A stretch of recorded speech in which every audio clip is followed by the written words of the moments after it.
2. Questions. La radio. De l'art, des questions, du blabla qui fait du bien. Par Matteo Rakowski. Chers visiteurs perdus dans les méandres d'Internet, j'étais face à une feuille blanche. Sur cette feuille, je pouvais projeter des millions de dessins différents. Ils étaient là, quelque part dans ma tête. Ma feuille, elle, restait blanche. Tant que je ne prenais pas mon crayon, que je ne traçais pas le premier trait, elle était blanche. J'avais du mal à commencer. Cela m'a donné envie de te raconter une histoire. C'est une histoire étrange qui se déroule dans un monde magique. Ce monde, on l'appelle le monde des potentialités. Dans ce monde, tout est possible. Je peux être aviateur, scientifique, pompier, artiste. C'est le monde dans lequel on se balade enfant quand on nous demande « Qu'est-ce que tu veux faire quand tu seras plus grand ?» Tu te souviens ? Le problème avec ce monde, c'est qu'il n'est pas matériel. Pour matérialiser une des choses qu'on y trouve, il faut faire des sacrifices. Je te propose d'y aller un instant. Ferme les yeux quelques secondes. C'est un moyen très simple de s'y rendre.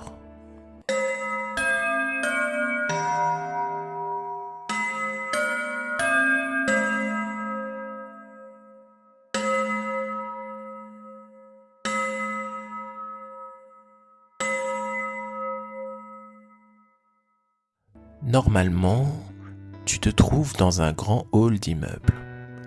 Il y a des centaines de portes. Et chaque porte t'intéresse, parce que tu sais que derrière chaque porte, il y a un univers qui va te plaire, peut-être même que tu y trouveras le bonheur. C'est dur de passer à l'action, parce que d'abord il faut faire un choix.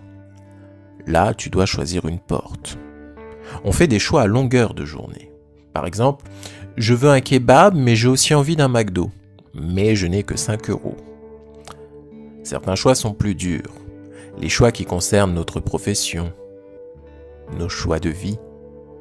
J'ai pris conscience de ça en regardant un film, Mr. Nobody. À cette époque, j'étais au séminaire de Paris. Je voulais devenir prêtre, mais une partie de moi désirait autre chose. Je sentais que j'étais à un tournant. Dans le film, nous voyons un enfant qui doit choisir entre rester sur le quai d'une gare avec son père ou partir en train avec sa mère. Un choix qui va déterminer sa vie. Puis tout au long du film, on découvre quelle aurait été la vie du jeune homme en fonction de ce choix. D'ailleurs, on se perd parfois, car des choix, ils s'en présentent à chaque moment. À la fin du film, je ne savais pas vraiment quelle avait été la vie de ce Mr. Nobody, mais j'avais acquis une certitude. Il faut choisir et tirer une croix sur les autres options. Tant qu'on reste dans le monde du possible, le monde des potentialités, tout est possible, n'est-ce pas ? Mais si on veut que le possible devienne réalité, il faut savoir faire le deuil de certains de ses rêves. C'est pour cette raison que moi, j'ai quitté le séminaire. Parce que choisir, c'est renoncer. C'est se concentrer sur une chose et se donner à fond pour l'accomplir. Pour réussir, il faut absolument ne plus tenir compte des autres potentialités. Tu as fini par choisir une des portes ? C'est cool. C'était dur. Parce que choisir, c'est dur. Et en ouvrant la porte, tu as découvert un escalier, n'est-ce pas ? Un immense escalier. Une fois qu'on a choisi, le plus dur commence. Il faut s'accrocher. Parce que matérialiser une potentialité, c'est un travail qui nous prend aux tripes. C'est un travail qui demande du temps, des efforts, de la sueur, du sang. Bon, je m'emporte un peu, mais c'est quand même l'idée. Une fois qu'on est passé à l'action, des épreuves nous attendent. Tout le temps. Et parfois, on peut retourner dans le monde des potentialités pour se réfugier. Et si finalement, peut-être que j'aurais dû... Oh, et puis, tu reconnais ces petites phrases qui parfois te font douter ? Parfois, il paraît plus simple de retourner dans le hall face à toutes les portes. Mais attention, le monde des potentialités est agréable, c'est vrai, mais il est dangereux. Il peut se transformer en prison.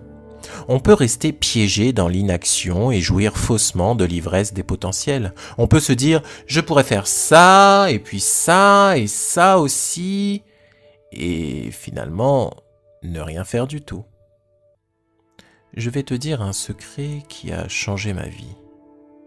Tu as ouvert la porte et tu fais face à cet escalier gigantesque.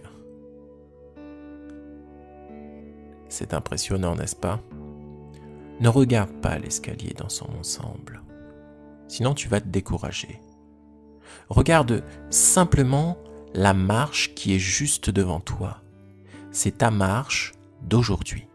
Si tu montes l'escalier en te concentrant toujours sur la marche du jour, tu monteras sans avoir l'impression d'être écrasé par tous les efforts à accomplir.